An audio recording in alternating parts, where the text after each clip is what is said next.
但係正正可能透過呢一啲嘅經歷，神要我哋咧停一停低落嚟，讓我哋諗一諗，其實我自己或者我身邊嘅人，佢靈性嘅最需要其實係啲乜嘢咧？咁樣。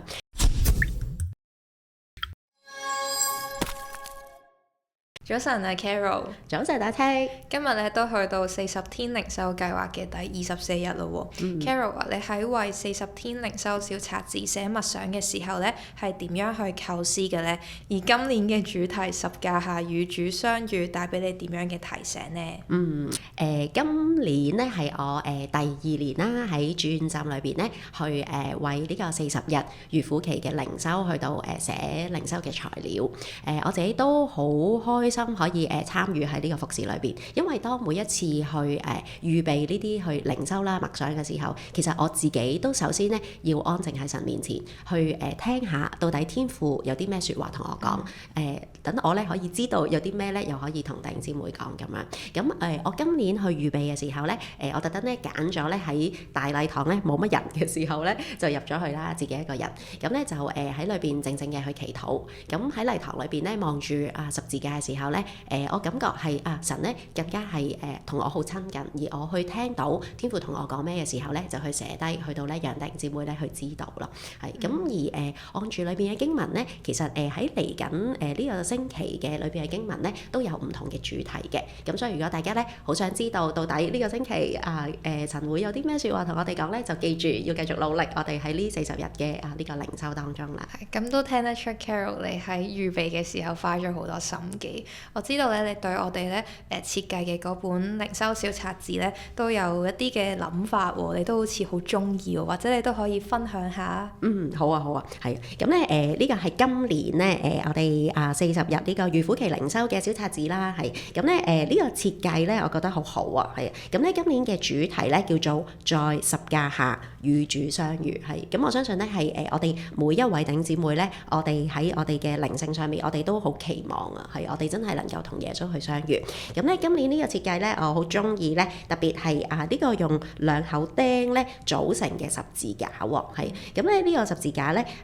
用釘咧我哋就去知道係耶穌去為我哋釘十字架嘅釘啦，係。咁而裏邊咧見到有啲紅色有一個血啦，係代表住咧耶穌話我哋釘身十字架而流出佢嘅寶血咧去拯救我哋。咁咧當再見到呢個釘咧，特別係好尖啦，咁咧覺得係唔單止視覺上，而係你感受上再諗翻耶穌釘十架係真係咧經歷肉身嗰種嘅受苦。咁呢個十架咧當我去凝望去到禱告嘅時候，其實再一次咧提醒我自己，到底主耶穌咧為我哋每一個弟兄姊妹咧做咗啲乜嘢。係咁咧，而喺呢個設計當中咧見到唔單止釘十字架喎。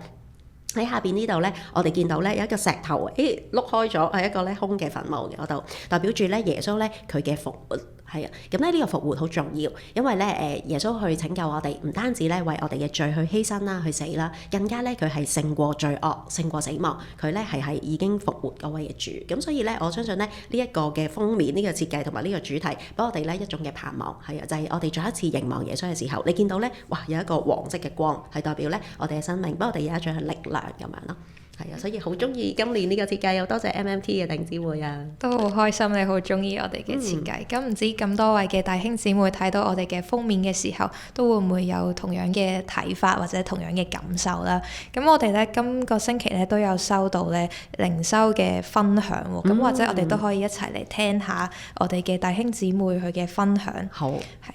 呢位弟兄姊妹咧，咁佢就有一個二姐夫啊，咁佢二姐夫咧，返香港度假嘅時候咧，就癌症復發。咁二姐夫咧，其實同佢嘅二姐咧都係冇信主嘅。咁其實佢哋喺上一次嘅時候咧，都已經有試過有癌症啦，但係當時咧就戰勝咗呢個癌症嘅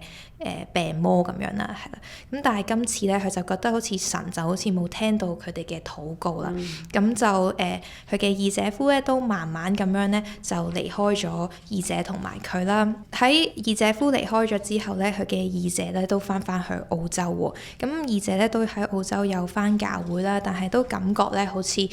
當地嘅一啲弟兄姊妹就冇乜好理佢咁樣。呢一位嘅二姐咧都有一個信主嘅女嘅。佢同埋阿二姐嘅感情都好好啦，同埋都啱啱生咗個女，咁佢都好希望咧二姐咧可以有多啲人可以被關懷到啦，令到二姐咧都可以信主啊。咁唔知Carol 你睇到呢篇靈修分享嘅時候有咩嘅睇法咧？係啊，當係啦一路聽阿戚去講翻即係弟兄姊妹呢個經歷啦，係啊，我自己都代入去，係啊，如果我係呢位弟兄姊妹，其實係好難過，好難接受，係啊，因為我自己都曾經經歷過，真係屋企人病患而離開咁樣，所以我相信對弟兄姊妹其實係一個好艱難嘅一個時刻咯，係啊，特別我自己都曾經經歷過咧，喺家人啦喺病患當中，本身係未認識主嘅，但係咧正因住呢個病患喺即係離世之前咧係接受咗主耶穌咯，係啊，呢個係好特別嘅一個經歷。我相信其實我哋面對可能係我哋自己啦，或者我哋家人喺一啲病患或者呢啲艱難當中，我相信咧係神俾我哋一個好特別嘅機會，係讓上帝能夠介入喺我哋生命當中。係有時可能我哋生活好忙啊，係我哋好多嘢，我哋冇空間我哋去諗關於信仰或者諗下我哋嘅靈性嘅需要，但係正可能透過呢一啲嘅經歷，神要我哋咧停一停低落嚟，讓我哋諗一諗，其實我自己或者我身邊嘅人，佢靈性嘅最需要其實係啲乜嘢咧？咁樣咁所以即係當剛才去睇到呢位弟兄姊妹嘅分享，我相信上帝會有佢嘅時間，會有佢嘅工作，係啊。雖然咧而家即係二姐姐就未真係信主啦，但係我相信即係佢喺呢段時間佢嘅經歷，我相信都係唔容易嘅。但係我知道咧，其實神一直都愛佢咯，所以有呢位弟兄姊妹啦，係都好關心佢嘅姐姐。我相信咧上帝係一直眷顧同埋咧去聽住佢哋嘅祈禱咯，係啊。咁所以亦都令我諗起咧，啱啱喺琴日嘅靈修分享裏邊啦，咁咧3月29號呢個嘅分享裏邊咧講到即係關於尋找咁樣，係啊，我相信咧其實神係主動咧去尋找嗰啲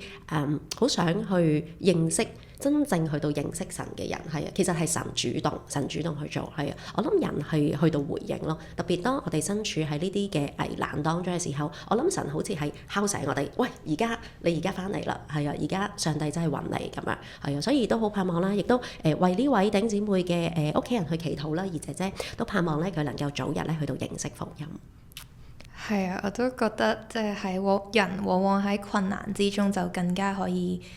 感受到神喺度啦，而神都會一直去尋找人啦。咁相信都係喺個時機上邊都會最終未信主嘅人都會可以見到神嘅尋找。係啊，冇錯啊。係啦，咁我哋今日嘅分享都去到呢一度啦，都鼓勵咧各位弟兄姊妹咧可以繼續參加喺呢個40天嘅靈修計劃當中啦，同埋都鼓勵大家咧可以喺 QR Code 度留言。咁我哋下星期再見，拜拜。